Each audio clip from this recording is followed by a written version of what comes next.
I'll introduce you, then read your bio. All right. So 5, 4, 3, 2, and 1. All right, guys, welcome back to this special series of the Trauma Therapist Podcast. I am very excited this morning to be joined by Dr. Janina Fisher. Janina, welcome. Thank you. Nice to be here. All right. So Janina is a licensed clinical psychologist and instructor at the Trauma Center, an outpatient clinic and research center founded by Bessel van der Kolk.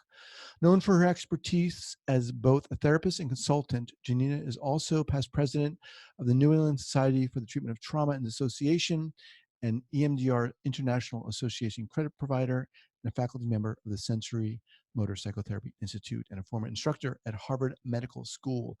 Janina's recent book is titled Healing the Fragmented Selves of Trauma Survivors. Again, Janina, welcome. Oh, thank you. Thank you. So when I started putting this together, I mean, this just happened. For obvious reasons, and I put a query out to the people in my community. You were at the top of the list.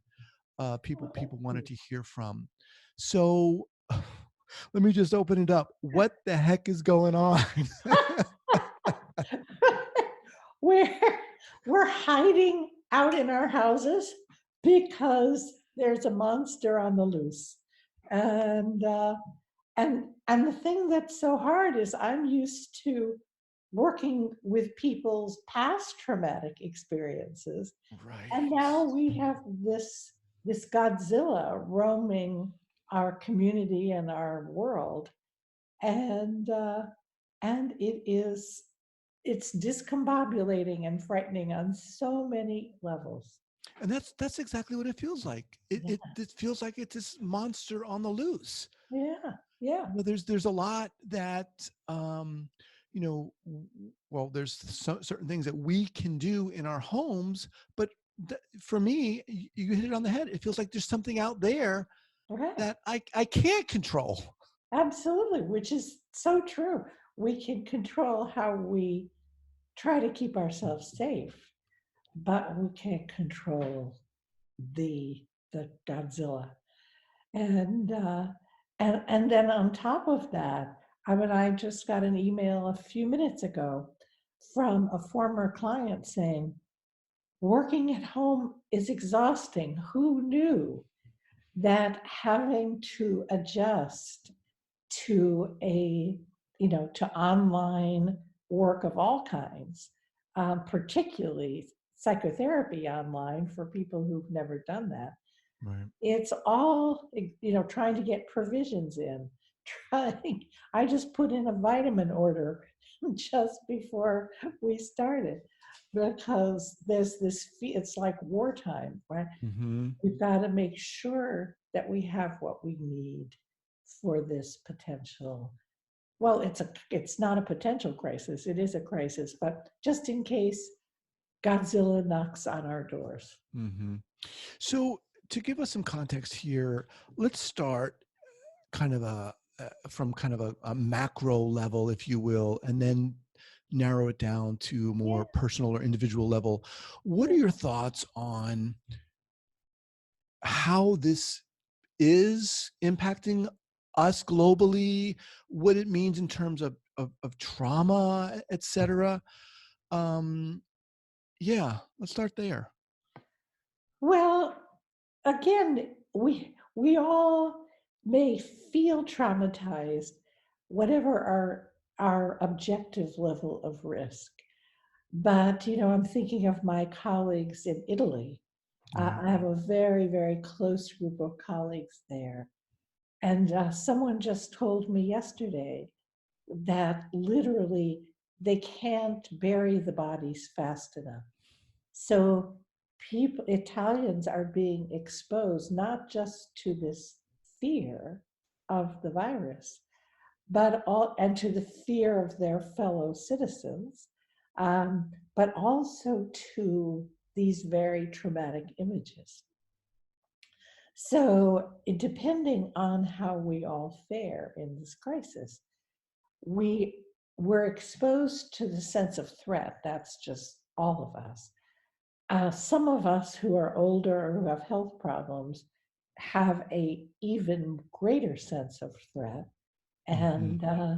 And we know that trauma isn't just about when something happens, it's also the the anticipation of threat. It's the objective sense of risk to life that we're all taking every day.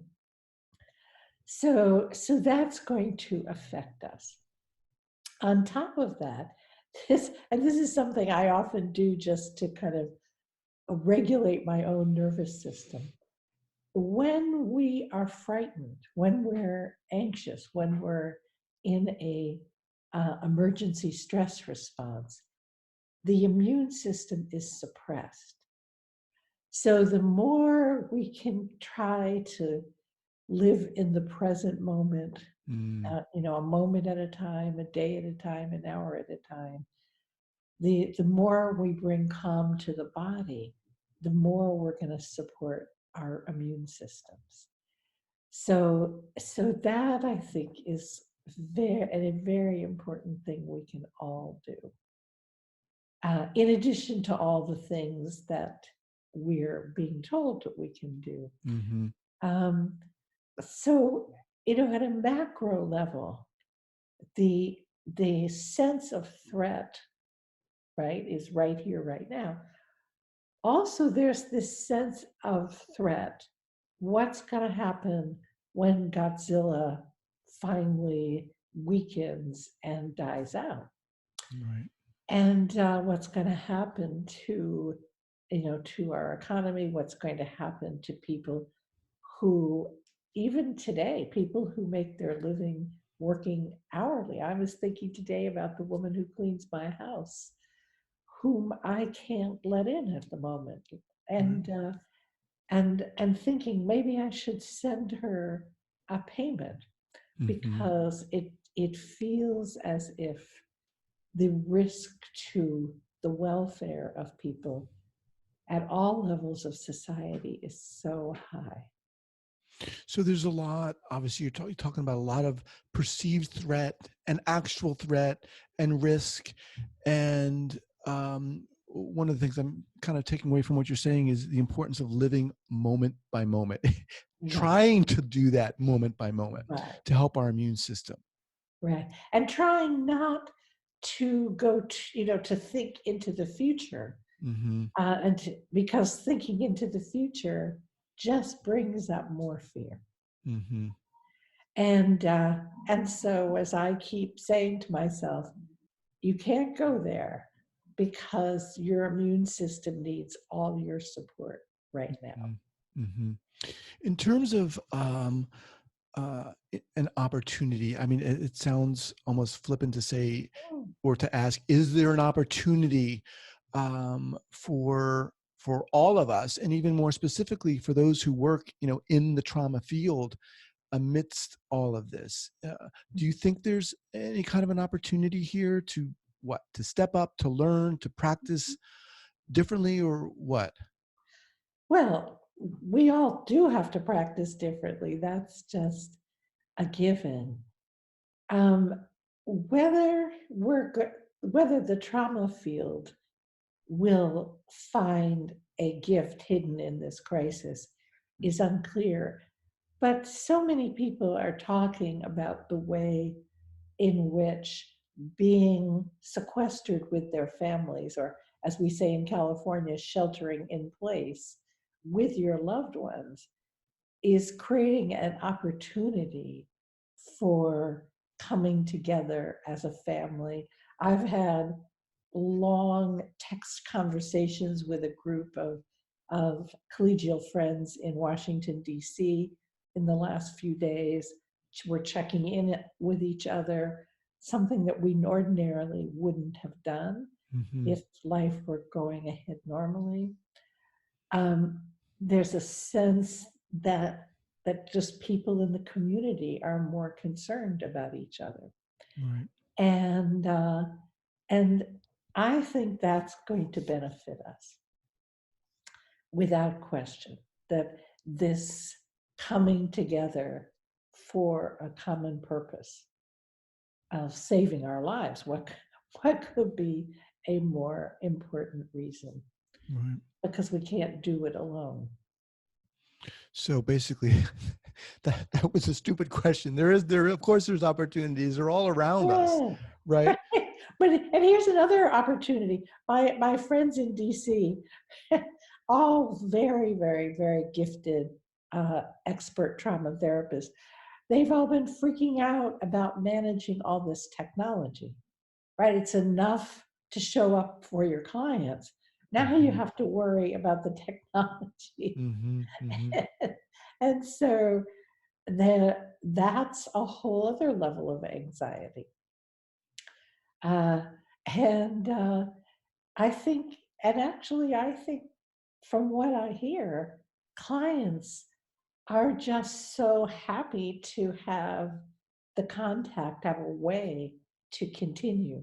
Right. And and there isn't nobody's complaining, why do I have to see you remotely? Right. Right. You talked about this uh, sudden experience of having working with people's trauma or perceived experience of the trauma right now, kind of in the moment, as opposed to a past trauma. Talk a little bit about what that means, what that are there challenges to that, how that works differently, and so forth. Well, it was a question that often gets raised in any case. Um, for instance, I have child therapist colleagues who often talk about, you know, how do I help the child go back to the unsafe situation? Because they aren't necessarily kids who are safe now. And that's the thing, you can't process trauma if the trauma isn't over, right? Trauma has to be over. We have to be safe now Mm. in order to resolve the past. So for children, for people living in unsafe neighborhoods, communities, families, um, you know, in domestic violence situations, it's been an issue for many years. You can't help a client get vulnerable and then say, go back out into this dangerous world you live in. So, I've thought for years that our field's emphasis on getting to the vulnerability or going deep is actually not, it's that it isn't the answer. That actually what we have to help people do is be here now, to adapt to their circumstances now, to have a different relationship to the trauma. And in some cases, that means helping people to resource themselves rather than helping them to touch into their vulnerability. Mm. So, right now, none of us needs to be more vulnerable. But that's been true for many, many, many groups of clients for many years. Excuse me. So why the emphasis, why the importance on quote unquote going deep or becoming vulnerable? I think we got that from Freud. I think I think that I always say we're all children of Freud. It's like he's the common ancestor in the psychotherapy field. Um, Obviously, over the many decades since Freud, uh, other camps have developed CBT, lots and lots of different methods, but he is the common ancestor because psychotherapy really didn't exist until Freud. And most psychotherapy training still teaches the, the talking cure. And that means that we ask people to free associate, to notice what's happening inside them, to remember the past. And we don't ask them to remember their happiest moments. We ask them to remember terrible moments. And I think it's just been accepted. It's like, for centuries we accepted that the world was flat, only to find out it was actually round. Mhm. I think it's just been a given in the mental health world that um, that we have to help people go deep. And so this the alternative in a sense, or another way of being present. Talk about that. What does that look like when you're working with someone? I really love this idea here. Um, well, it's it's really thinking about um, what does this person need today?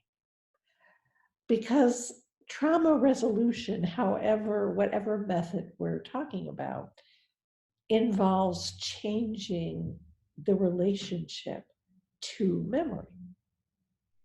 Um, and whether that's done using exposure with EMDR, psychoanalysis, whatever method it is. You know, my um, my specialty is sensorimotor psychotherapy and ego state or parts work.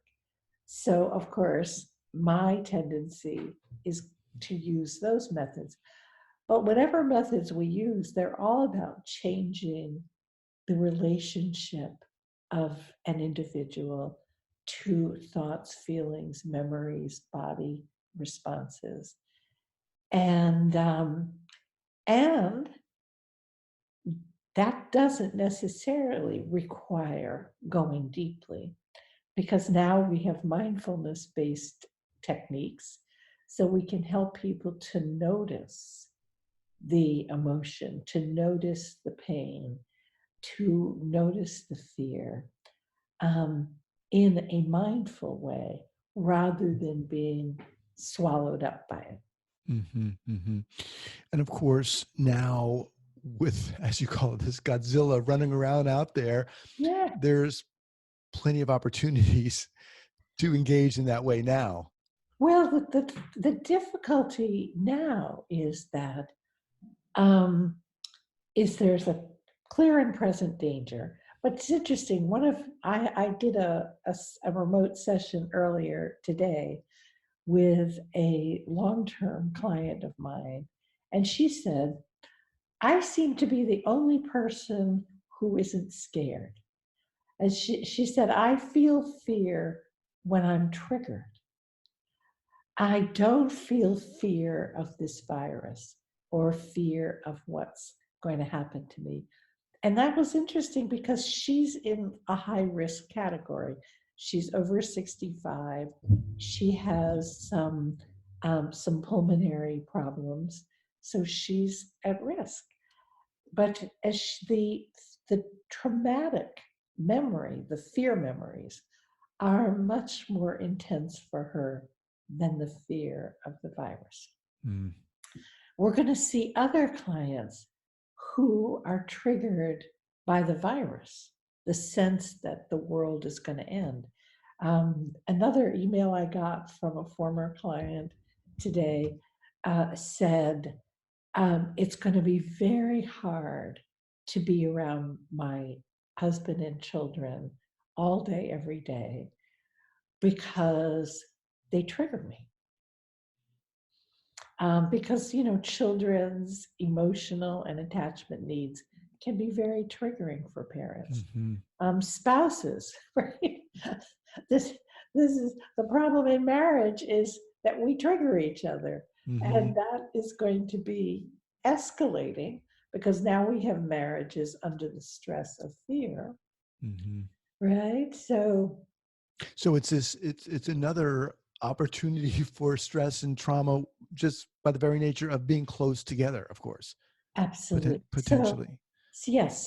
So I think there is, hopefully, this is the kind of situation that brings people together rather than tears them apart.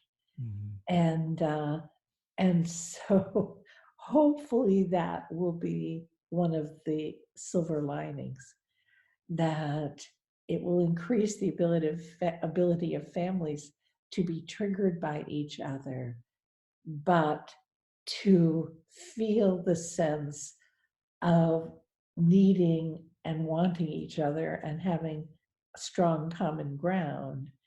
So it'll be easier to let go of some of the things that usually drive us crazy about our loved ones. Well, open that up a little bit. Talk more about how people might deal with that, the stress of just being, with your spouse or with your kids more, more now. What are some ways we can manage and deal with that? Well, I really believe that we have to normalize triggering. That it is it's actually it's a body thing. It's a somatic response. We are we're when we're exposed to some stimulus that the body perceives as threatening, doesn't have to be logically threatening, but something the body feels threatened by, we have a strong emotional or traumatic response. And then usually we interpret that in some way. We say, well, if he hadn't said blah, blah, I wouldn't be feeling this way. If my daughter hadn't gone in her room and slammed her door, I wouldn't be feeling this way. As opposed to, oh shit, I got triggered. I always say to my clients, my wish for you is to someday be able to say, oh shit, I got triggered. And the oh shit is important because, because it's like saying, oh shit, I stepped in dog dew, right? Oh shit, I stubbed my toe. It's something that's uncomfortable, it's unpleasant, but it's normal. Mhm. It's right. It isn't the end of the world. So hopefully, if the stress doesn't decrease our capacity to tolerate each other, which it doesn't seem to be doing, people Mhm. seem to be kinder Mhm. rather than more reactive. Mhm. Now, where are you right? Are you in Oakland? Yes. Okay. What's your perception of how people are um, kind of obeying, if you will, the shelter in place decree? Are people? Well, again, I'm sheltering in place, so I don't see a whole lot. But from what I see, if I open my door, the streets are deserted. Yeah. I came back. I was actually, where was I? I was on vacation in Mexico when this whole crisis started. And then I flew to Philadelphia to give a workshop, the last live event that I've given.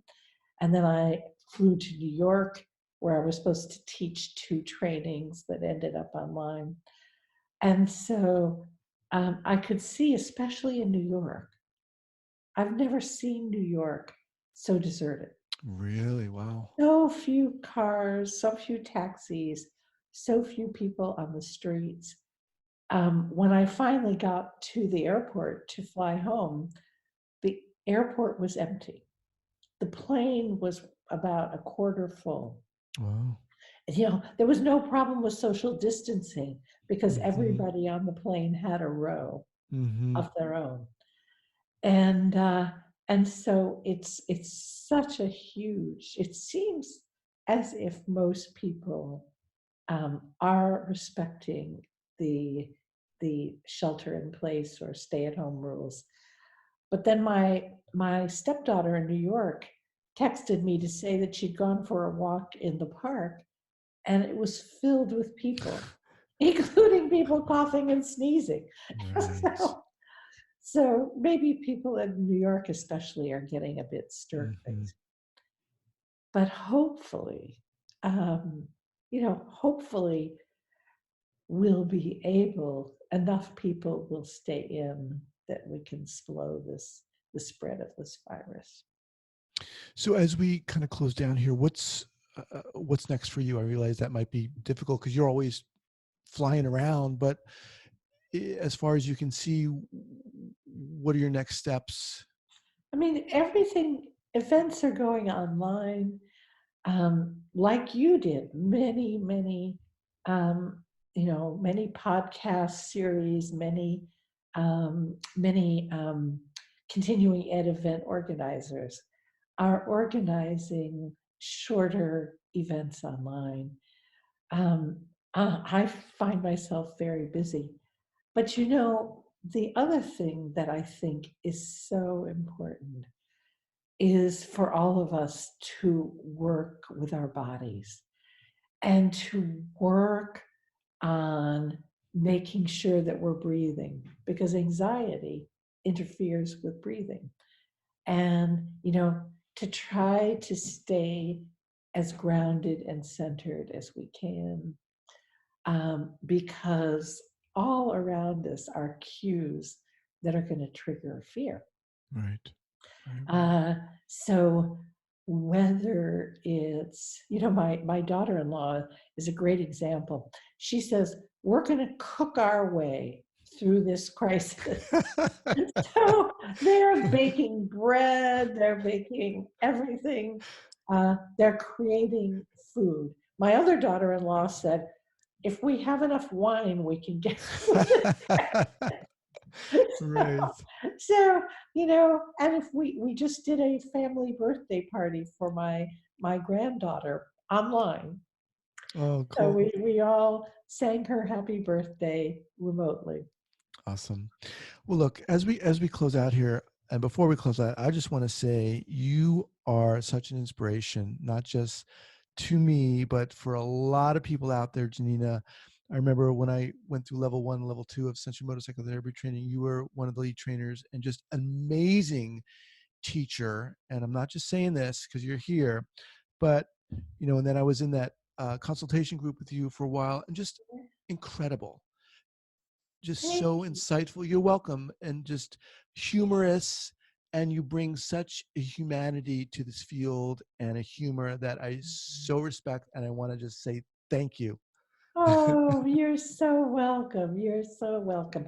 And can I just say that in the midst of this crisis, I'm finishing my next book, which is called Transforming the Living Legacy of Trauma. Oh, wow. And I thought, this is one of those little silver linings, is that I have time to work on it while we're all sheltering. Awesome. Well, we're all looking forward to that one. When's that due out? So that's due out in the fall. Oh, cool. All right. Awesome. All right, Janina, I wish you well. Thank you. Okay, I wish you well. I wish all of your viewers well. Thanks so much, Guy. All right.